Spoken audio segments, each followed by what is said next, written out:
All right, welcome back to The Explainer. Today, we are diving headfirst into the absolutely wild spoilers for One Piece Chapter 1161, and the title says it all, Love Forged in Battle. So let's just jump right in. And believe it or not, we're actually starting at the end of the story. This is Roger's victory cry after a mission well done. The real question this whole chapter is built around is, how on earth, with all the madness going on at God Valley, did they actually manage to pull this off?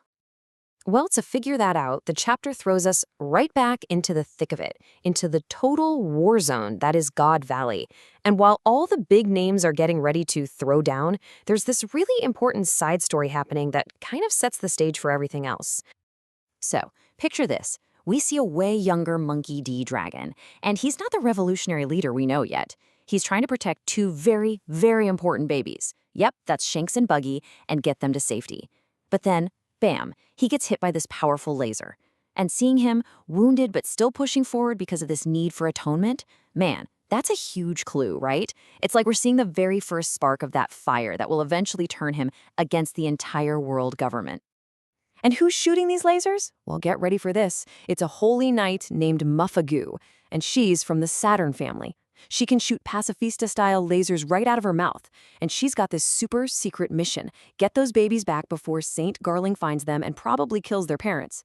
So suddenly, this isn't just random chaos anymore. No, this is a full-blown, high-stakes cover-up happening right under the noses of the top dogs in the world government.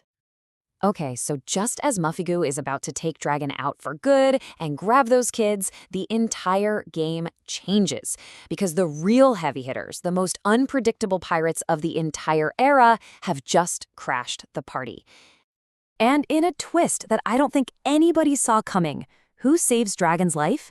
It's none other than a young Whitebeard. He just cuts Muffagu down with one massive slash, and he's not alone. This is massive, you guys. This single moment could be the origin of some unspoken respect, a connection between two guys who would one day try to change the world. And this slide right here really puts it all into perspective. Just take a second and look at this lineup. It's an absolute who's who of legends. You've got the future Pirate King's crew, you've got the most dangerous crew on the seas, and you've got the strongest Marines, all on one tiny island. It is, quite literally, a clash of titans. But here's the thing about the Rock's pirates. They are the most dysfunctional crew of all time. It's not even close. Shiki is yelling about betrayal. Kaido's already fed up with Big Mom. They're a mess. And all this bickering and infighting, it's the perfect distraction. It creates just enough chaos for the wounded Muffagu to snatch the babies and just disappear. And just to show you the insane power levels here, when Garp shows up, Big Mom hits him with this massive heavenly firestorm attack. And Garp's reaction? He just stands there, totally unfazed, and basically tells her her fire isn't even hot enough to cook a good steak. I mean, the level of disrespect is it's legendary. Only Garp.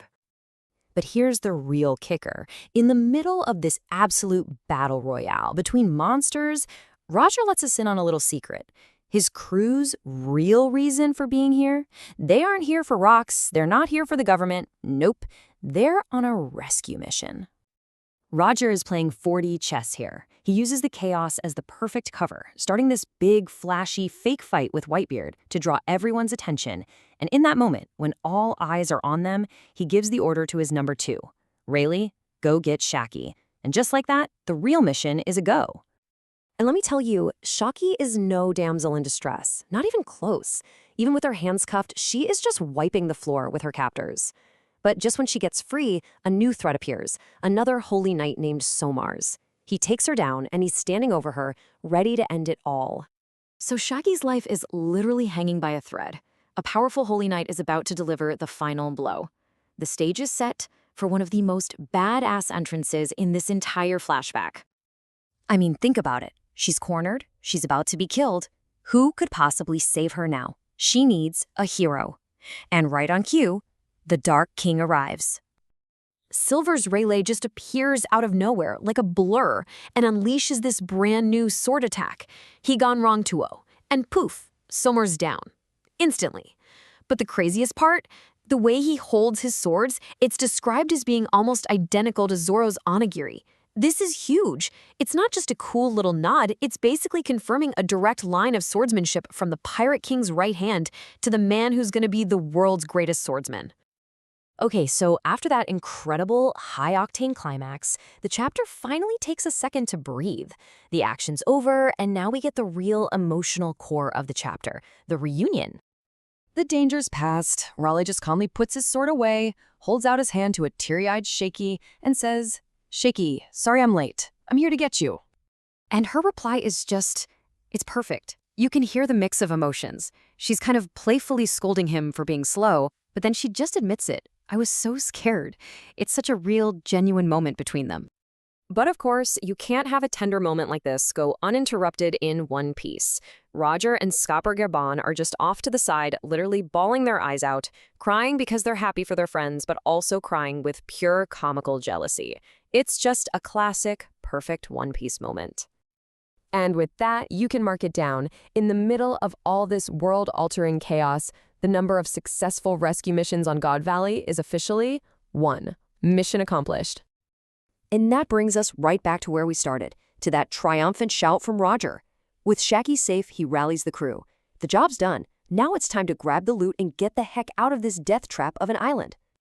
But here's what you gotta remember. The Roger Pirates job might be done, but the God Valley incident, it's just getting warmed up. The legends are still fighting, so the million-dollar question is, what's the final spark? What's the cataclysmic event that's gonna literally wipe this entire island off the face of the planet? We are left hanging on that massive question. But here's the best part. There is no break next week, which means we are going to get our answers very, very soon. I can't wait.